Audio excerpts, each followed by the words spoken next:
வணக்கம். இது தமிழ் குரலின் சிறப்பு நேர்காணலில் இன்றைக்கு நம்மோடு இணைந்திருக்கிறவர் மரியாதைக்குரிய மூத்த பத்திரிகையாளர், அரசியல் திறன் ஆய்வாளர் மற்றும் வழக்கறிஞர் முனைவர் தரா சேஷியாம் அவர்கள். சார் வணக்கம் சார். வணக்கம் வளவன். தமிழ்நாடு முதலமைச்சர் அவர்கள் மகளிர் உரிமை தொகை அடுத்த 4 மாதங்களுக்கு சேர்த்து கோடைக்கான சிறப்பு ஊக்கத்தொகையாகவும் 5000 ரூபாய் அப்படிங்கறது காலையிலே வரவு வச்சுட்டாங்க. அதற்கு பிறகு ஒரு வீடியோவும் வந்திருக்கிறது. எப்படி பார்க்க வேண்டியது சார்? எதிர்கட்சிகள் விமர்சிக்கிறாங்க, இந்த பக்கம் திமுக கூட்டணி கட்சிகள் வரவேற்கிறாங்க. நிதிஷ்குமாருக்கு ஒரு கேம் சேஞ்சராக இருந்ததை போல இதுவும் இருக்குமா உங்க பார்வை? கேம் சேஞ்சர் தான் நான் நினைக்கிறேன். ஏன்னா ஜனவரி மாதம் 3000 ரூபாய், ஜனவரி மாதம் ஒரு 1000 ரூபாய். ஸோ ஜனவரி 1ஆம் தேதியிலிருந்து பிப்ரவரி மாதம் இன்றைய தேதிக்குள்ள 9000 பீகார்ல 10,000க்கு 1000 ரூபாய் கம்மி, அவ்வளோதான். அப்படின்னா கேம் சேஞ்சர் தான். அது போக இந்த ப்ராமிஸ் 2000 ரூபாய், திராவிட மாடல் 2.0 ஆட்சி வந்தால் 2000 ரூபாய். எதிர்கட்சிகள் கொஞ்சம் கதறத்தான் செய்யும், அதில் ஒன்றும் சந்தேகம் இல்லை. ஏன்னா இது ஒரு பெரிய மாஸ்டர் ஸ்ட்ரோக்காக தெரியும். காங்கிரஸ் கட்சி என்ன செய்ய போகுது? காங்கிரஸ் கட்சி ரொம்ப அவங்க போக்கு காட்டினாங்க. அப்புறம் எங்களுக்கு ஆட்சியில் பங்கு வேணும், அதிகாரத்தில் பங்கு வேணும், அதிக சீட்டு வேணும். இப்போ அது எல்லாமே இதில் அடிபட்டு போகுதுன்னு தான் நான் நினைக்கிறேன். இப்போ இன்னைக்கோ நாளைக்கோ இல்லை 2 நாளைக்குள்ளேயோ வேணுகோபாலோ யாரோ வந்தாங்கன்னா இந்த அலைகளோடு தான் அவங்க வரணும். முதலமைச்சரை பொறுத்த வரைக்கும் ஆட்சியில் பங்கு இல்லைன்னு சொல்லிட்டாரு. அதான் கரெக்ட். ஆட்சியில் பங்குங்கிறது தேர்தலுக்கு முன்னாடி சொல்கிறதுலாம் அர்த்தம் இல்லை. இப்போ தேர்தலுக்கு பின்னாடி இல்லைன்னு தான் நான் எடுத்துக்கிடணும். ஏன்னா திராவிட மாடல் 2.0 ஆட்சி தானே 2000 ரூபாய்க்கு. அப்புறம் என்ன கூட்டணி ஆட்சியாக வரும், மதசார்பற்ற முற்போக்கு கூட்டணியின் ஆட்சியாக வரும்? அதுக்கான வாய்ப்பு இல்லை. அப்படின்னா அது உறுதி. அதிக சீட்டு ஒன்று தான் இதில் இருக்கிற டிமாண்டு. 25ங்கிறத 26ஆவோ 27ஆவோ, அதுக்கு மேலே அதுக்கு வாய்ப்பு இல்லை. குறைஞ்சாலும் ஆச்சரியப்படுறதில்ல. புதிய கட்சிகள் வருது, மக்கள் நீதி மையம் வருது, ஒருவேளை தேமுதிக வந்தால் குறைஞ்சாலும் ஆச்சரியப்படுறதில்ல. உடனடியாக முதல் வரவேற்பு இந்த தொகைக்கு ரவிக்குமார் ரொம்ப ஃபாஸ்ட்டாக கொடுத்தாரு. என்ன காரணம் அப்படின்னா, அது விசிக அவங்க ஏதோ 6லேருந்து 7ஓ 8ஓ ஏதோ ஒரு அக்ரிமெண்ட் வந்துருச்சு, மறைமுகமாக பேசி முடிச்சாச்சு. வெளிப்படையாக அறிவிக்க வேண்டிய 22ஆம் தேதிக்கு பிறகு அறிவிக்க வேண்டியது பாக்கி, அவ்வளோதான். அப்போ விசிக போகல அப்படின்னா காங்கிரஸ் விசிகாவை துணை கிளைத்து கொண்டு தாவேக பக்கம் போயிடுங்கிற டாக் இருந்துச்சு. அது காங்கிரஸாக தான் தனியாக தான் போகணும் என்கிற நிலை இதில் உருவாகுது. கேம் சேஞ்சருங்கிறது ஓட்டில் மட்டும் இல்லை, கூட்டணியிலையும் சேர்த்து. அப்படி பாருங்க. இன்னொரு பக்கம் காங்கிரஸ் ரெவடி கல்ச்சர் விமர்சிக்க முடியாது. ஏன்னா தெலுங்கானாலையும் கர்நாடகாலையும் அவங்க கொடுத்துக்கிட்டு இருக்கிறாங்க. இதே நீங்க சொன்ன மாதிரி தான். பீகார்ல 10,000 ரூபா, மகாராஷ்டிராவில் கொடுத்தாங்க. அசாம்ல ஏதோ அவங்க லோக்கல் ஃபெஸ்டிவல் 8,000 அனௌன்ஸ் பண்ணியிருக்காங்க. என்ன ஒன்று சுப்ரீம் கோர்ட்டில் கேஸ் ஒன்று வருது. மார்ச் மாதம் 1ஆம் தேதியிலிருந்து 3ஆம் தேதிக்குள்ளே வந்துடும் நான் நினைக்கிறேன். அது ஒரு பொதுநல வழக்கு தான். உடனடியாக சுப்ரீம் கோர்ட் முடிவு எடுக்குமான்னு சந்தேகம் தான். பட் அது ஒரு டிஸ்கஷனாக வரும். இல்லை அகாடமிக் சைட்ல வழக்கு போடும்போது அவர் மூத்த வழக்கறிஞராக இருந்தார். இப்போ ஒரு பாஜக உறுப்பினர் அஸ்வினி உபாத்யாயா தான் அந்த பாஜக உறுப்பினராக இருக்காரு. அப்போ வழக்கு அவர் தொடர்ந்து நடத்துவாரா, அதெல்லாம் எனக்கு அடுத்த கட்ட சந்தேகம். But what ever it is, ஒரு வழக்கு வருது. அதையும் சேர்த்து கூட திமுக அரசு கணக்குல எடுத்துக்கலாம். வரவு வச்சுட்ட பிறகு பிரச்சனை இல்லை, இனிமே போடக்கூடாது பிரச்சனை இல்லை, இனிமேல் அப்படின்னு தான் வரும். 2வது உடனடியாக முதல்ல அட்மிஷன் ஸ்டேஜ்லேயே அதுக்கான தடையெல்லாம் விதிப்பதற்கு வழி இல்லை, டிஸ்கஷன் வருங்க.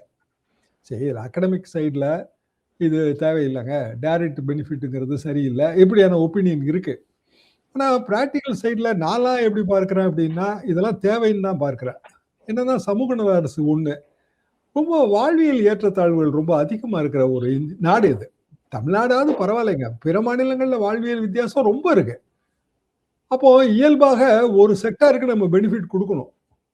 அப்போ அணையெல்லாம் கட்டி பெரிய அளவுக்கு கட்டுமான திட்டங்கள்லாம் கொண்டு வந்து அந்த பெனிஃபிட் அது தனி கணக்கு. அதே நேரத்தில் உடனடி தேவைகள் இருக்கு. இப்போ தமிழ்நாட்டிலேயே இந்த 1000 ரூபீஸ் ஸ்கீம் வரும்போது அதை ஒட்டி நான் நிறைய எங்கள் ஊர் பக்கம் கிராமங்களுக்கு போகும்போது இன்னும் அன்றாட செலவுக்கு உப்பு புளி மிளகாக்கெல்லாம் யாரும் அதை எடுத்து செலவு பண்ணலைங்க. எல்லாமே விவசாய குடும்பம். பணத்தை அப்படியே சேர விட்டு 4 மாதம் 3 மாதம் 5 மாதம் கழிச்சு 5000 3000 நடவுக்கு இல்லை களை எடுக்கிறதுக்குன்னு அதை ஒதுக்கி வைக்க பழகியிருக்காங்க. இந்த தொகை வருது, 3 மாதம் விட்டால் 3000 ரூபா சேரும். 3000 ரூபாங்கிறது களை பறிக்கிறதுக்கான ஒரு செலவுக்கு உதவும், ஏதோ ஒரு விவசாய செலவுக்கு உதவும். அதுவே ஜூன் ஜூலை அப்படின்னா ஏதோ ஒரு வகையில் புஸ்தகம் வாங்குறதுக்கு, படிப்புக்கு ஏதோ ஒரு வகையில் உதவுது. உடனே 1000 வந்து உடனே எடுத்து நேர மளிகை கடையில் கொடுத்து அரிசியெல்லாம் மாத்தல, அரிசியாவோ பருப்பாவோ மாத்தல. அப்படி மாற்ற வேண்டிய தேவையில்லைன்னு வைங்க. அப்போ இந்த மாதிரியான சமூக நலத்திட்டங்கள் பயனுள்ளது தான். ஜெயலலிதா காலத்துல இலவச ஆடு கறவை மாடு திட்டம் இருந்துச்சுங்க. அது ரொம்ப பயனுள்ளதாக தான் இருந்தது. என்னன்னா ஒரு கடகண்ணி வைக்கிற அளவுக்கு பெண்களுக்கான திட்டமா இருந்தது. அடிப்படை பெண்கள் ஓட்டு வங்கி அப்படி வேணா நீங்க பார்க்கலாம். பெண்கள் ஓட்டு வங்கி இதுவரைக்கும் இருந்தது எம்ஜிஆர் காலத்துல, ஜெயலலிதா காலத்துல அதிமுக பக்கம் இருந்தது. இப்ப விஜய் பக்கம் போயிரும் என்று சொல்லப்படுகிறது. அதுல எனக்கு அவ்வளவு பெரிய நம்பிக்கை இல்லைங்க. 30 வயசு கீழே இருக்கிறவங்களுக்கான ஒரு அட்ராக்ஷன் தெரியுது, விஜய் கிட்ட தெரியுது. இன்னைக்கு இந்த சேலம் கூட்டம் அது தெரியும் அப்படின்னா அப்படித்தான் நம்ம எடுத்துக்கணும். அவங்க வீராவேசமா சொல்லுவாங்க, எங்க யாருங்க உங்களுக்கு இலவசம் கேட்டாங்க அப்படின்னு. பட் அவங்க தான் முதல்ல நின்று வாங்குறாங்க. இப்போ கிராமங்களுக்கு நகரங்களுக்குமான வித்தியாசம் தான். நகர்ப்புறத்துல இருக்கிற படித்த மேல்தட்டு பெண்கள் அவங்க கொஞ்சம் எதிர்க்கலாம். ஆனா கிராமப்புறங்கள்ல அல்லது நகர்ப்புறங்களே வாழ்ற கிராமப்புற மனப்பான்மை உள்ளவர்கள் அவங்களையும் நீங்க சேர்த்து பார்க்கணும்ல. இப்போ சென்னை, கோவை பெருநகரத்தை மட்டும் நினைக்காதீங்க. இப்ப எல்லாமே சின்ன சின்ன டவுனும் வந்து வந்துருச்சுங்க. இப்ப பேராவூர்லயே நான் ரொம்ப ஆச்சரியப்பட்டேன். 2 மாடியில வந்து முழுக்க ஏசி போட்டு காஃபி பாருங்க. காஃபி விலை என்ன தெரியுமாங்க? 60 ரூபா. அதுக்கு வெல்கம் ஐஸ்கிரீம் சின்னூண்டு. இது சென்னையோட தான் இருக்கான்னு கேட்டேன். இதை விட அநியாயங்க வெளியில வந்து கூர்கா நிக்க வச்சிருக்காங்க செக்யூரிட்டி. அதாவது காபி கடைக்கு செக்யூரிட்டி நின்று எங்க ஊர்ல பார்த்ததே கிடையாது, யாரும் பார்த்துருக்க முடியாது இல்லைங்களா? அப்ப சின்ன டவுனுங்க, டவுன் கூட சொல்லக்கூடாதுங்க, பெரிய பஞ்சாயத்து யூனியன், அவ்வளவுதான். இன்னும் அது வந்து இதாவே ஆகல, லாஸ்ட் கிரேட் முனிசிபாலிட்டியாவே ஆகல. அங்க வந்து காஃபி பார் கல்ச்சர் வந்திருக்குங்கிறது எனக்கு ரொம்ப ஆச்சரியம். அப்புறம் அந்த குழந்தைகள் சொல்லிச்சு, இல்லைங்க இப்போ வந்து ஃபுட் கார்ட் வந்துருச்சு எங்க ஊர்ல. நாங்க ஃபுட் கார்ட்டான்னு கேட்டேன். ஒரு புதுக்கோட்டை ரோட்ல வண்டியில தள்ளு வண்டியில வச்சு விற்பாங்க, பார்த்துருக்காங்க. இது ரெகுலர் ஃபுட் கார்ட்டுங்க. நீங்க சென்னையில மெரினா பீச்சில் பார்க்குற மாதிரியான ஃபுட் கார்ட். ஃபுட் கார்ட்ல வந்து நாங்க இதை வாங்கினோம், அதை வாங்கினோம், ஃபிஷ் ஃப்ரை வாங்கினோம், அப்புறம் இது காளான் ஃப்ரை வாங்கணும்னு சொல்றாங்க.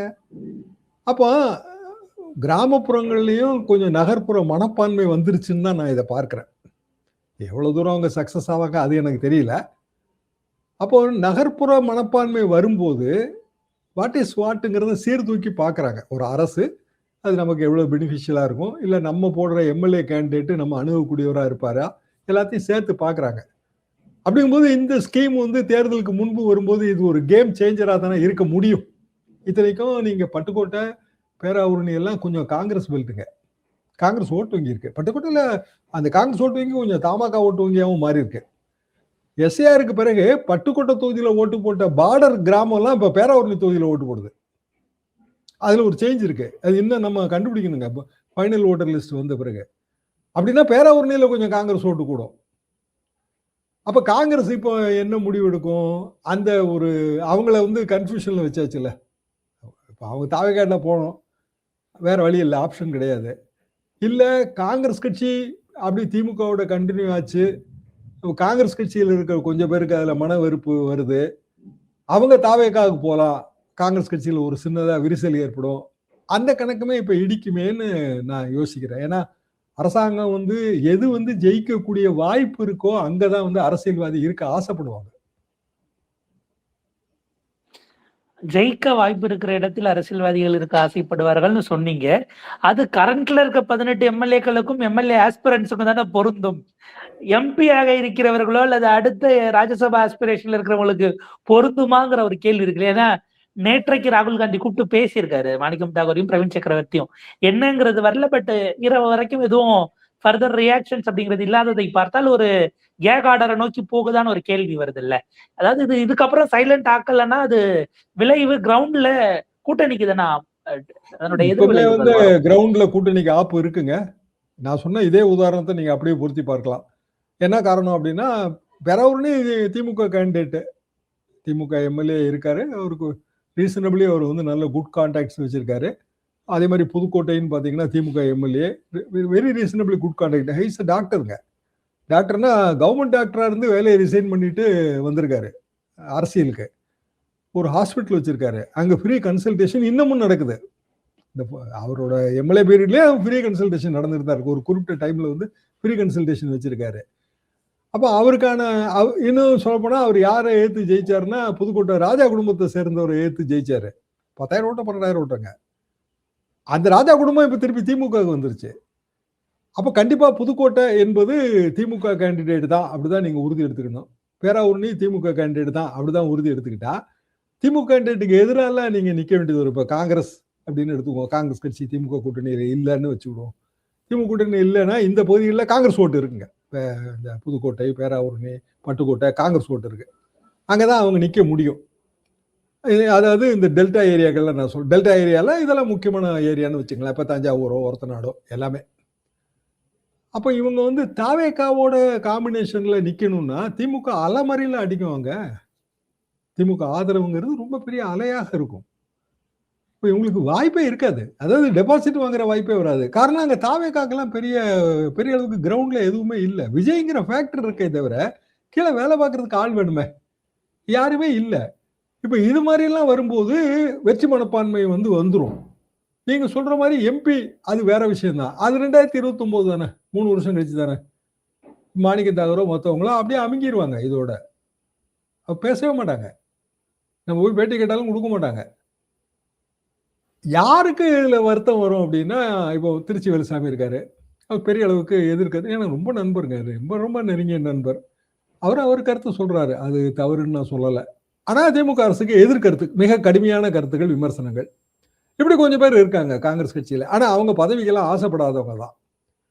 காங்கிரஸ் கட்சி வளர்ச்சி இப்படி பேசுறாங்கல்ல, அவங்க அடுத்த கட்டமா என்ன பண்ணுவாங்கங்கிறதா இது கேள்விக்குறின்னு நான் நினைக்கிறேன். ஓட்டு வங்கின்னு கூட நான் பார்க்கலங்க. ஆனா ஓரளவுக்கு அவங்க பிரச்சார பீரங்கிகளை செயல்படுவாங்க. அவங்க வந்து தாவேகாவை நோக்கி ஷிஃப்ட் ஆவாங்களோ அப்படிங்கிற ஒரு சந்தேகம் எனக்கு இருக்கு.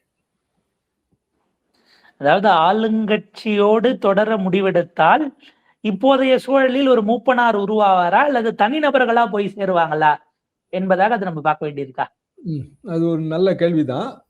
மூப்பனார் உருவாகிற வாய்ப்பு ரொம்ப குறைவு. காரணம் மூப்பனார் வந்து ஒரு டால் லீடரா இருந்தாருங்க. அப்படியான வாய்ப்புகள் இல்லை. அது அந்த பொசிஷன்ல வந்து இப்போ எதிர்ப்பு குரல் கிளப்புற யாருமே இல்லைங்கிறதா என்னோட கருத்து. மூப்பனார் அதுக்கு முன்பாக சீஃப் மினிஸ்டர் கேண்டிடேட். அது போக மூப்பனார், வாழப்பாடி ராமமூர்த்தி 2 பேரும் வந்து ஒரே துருவத்துல இருந்த ஒரே மாதிரியான அந்தஸ்து உள்ளவர்களா இருந்தாங்க. மூப்பனார் வந்து delta side, Vazhappadi Ramamoorthy Salem side. Vazhappadi Ramamoorthy தொழிற்சங்க தலைவர், பெரிய ஒரு வன்னிய இனத்தோட பிரதிநிதி. மூப்பனாருக்கு அடுத்தாப்புல ஸ்டேட் பிரசிடென்ட் ஆனவர். இப்படி அவருக்கு பல அனுகூலங்கள் இருந்துங்க. மூப்பனார், வாழப்பாடி அப்படிதான் இருந்தது. அப்போ மூப்பனார் ஸ்டேஜ்ல வந்து இப்போ இருக்கிற பிரசன்ட் காங்கிரஸ் லீடர்ஸ்ல யாரும் இல்லை. மாணிக்க தாகூர்னு எடுத்தீங்கன்னா கூட விருதுநகர் பகுதி, மதுரை பகுதியில கொஞ்சம் இருக்காங்க.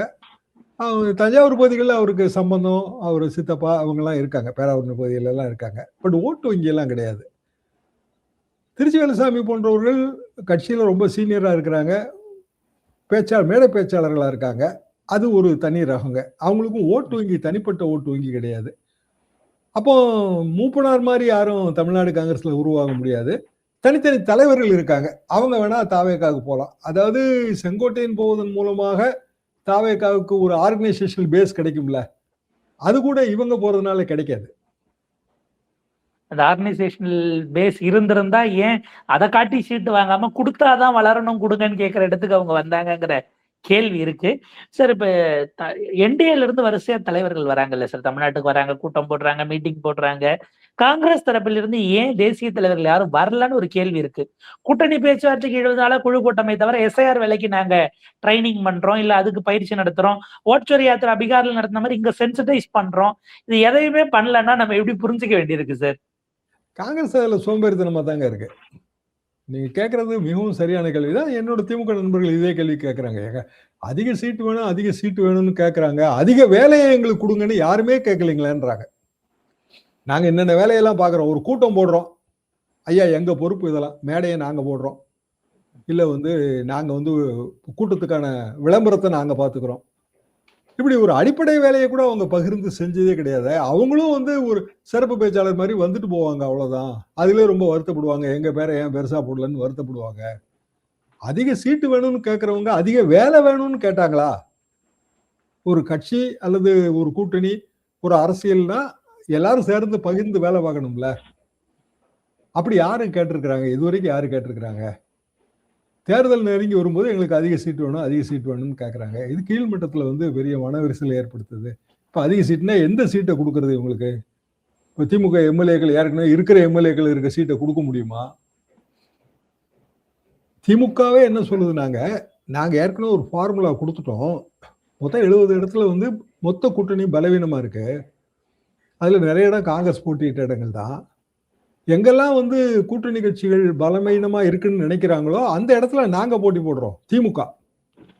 அதுக்கு மாற்றாக திமுக பலமா இருக்கிற தொகுதியில ஒண்ணா நாங்க தர தயாரா இருக்கோம் அப்படிங்கிற ஒரு ஏற்பாடு சொல்லியிருக்காங்க.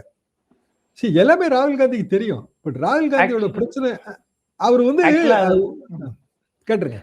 அதுல ஒரு விஷயம் என்னன்னா, அது கவனிக்கத்தக்கது, திரும்ப காங்கிரஸ்ட கொடுத்ததே கொடுத்து அங்க திமுக காரன்னு கொஞ்சம் சோர்வடைவான். அதுல ஒரு அந்த ஃபேக்டரும் இருக்கு. அதை வாங்கி சேஞ்ச் பண்ணி விடுறது தேவையானதுன்றதும் பார்க்க வேண்டியிருக்கு. இப்போ உதாரணமா நீங்க சொல்றது சரிதான். இப்ப அறந்தாங்கி தொகுதி இருக்கு, அது அடிப்படையில திமுக நிக்கலாங்க. அங்க இப்போ திருநாவுக்கரசன் ஃபேமிலி இப்படி வந்து அது காங்கிரஸ் தொகுதியா 2 வாட்டியா மாறிடுச்சு. இப்போ அங்க இருக்கிற லோக்கல் திமுக, அதாவது எல்லாமே நம்ம ஏரியாங்கிறதுனால நான் அதை நுணுக்கமா சொல்றேன். அவங்க இந்த தடவை திமுக போட்டி போடணுங்க அப்படி அவங்க விரும்புறாங்க. அதுல இன்னும் கொஞ்சம் எக்ஸ்ட்ரீம் ஸ்டெப்புக்கு போய் இந்த முறை காங்கிரஸ் கோரினால் அறிவாலயத்தின் முன்னால் தீக்குளிப்போங்கிற அளவுக்கு போயிட்டாங்க அப்படின்னு சொல்லிட்டாங்க. Open statement. இதுல எல்லாம் மனஸ்தாபங்கள் இருக்கு. ஸோ மாத்தி விடலாம், மாத்தி விடுறதுல தவறு இல்லை. காங்கிரஸ் மாத்தி விடுறதுக்கு தயாரா இருக்குமானே எனக்கு சந்தேகமா இருக்கு. என்ன காரணம்னா அதை தாண்டி அவங்க எங்கேயுமே இல்லை. ஒரு குட்டியுண்டு பெல்ட்ல இருக்காங்க. அங்கே வந்து அவங்க அது கூட திமுக தாங்க வேலை பார்க்கணும் இருக்காங்க, அவ்வளவுதான். ஜெயிக்கக்கூடிய அளவுக்குலாம் எதுவுமே இல்லை. தனியா நின்று ஜெயிக்கக்கூடியவோ இல்ல தாவேக்காவோட சேர்ந்து ஜெயிக்கக்கூடிய அளவுக்கோ இல்ல.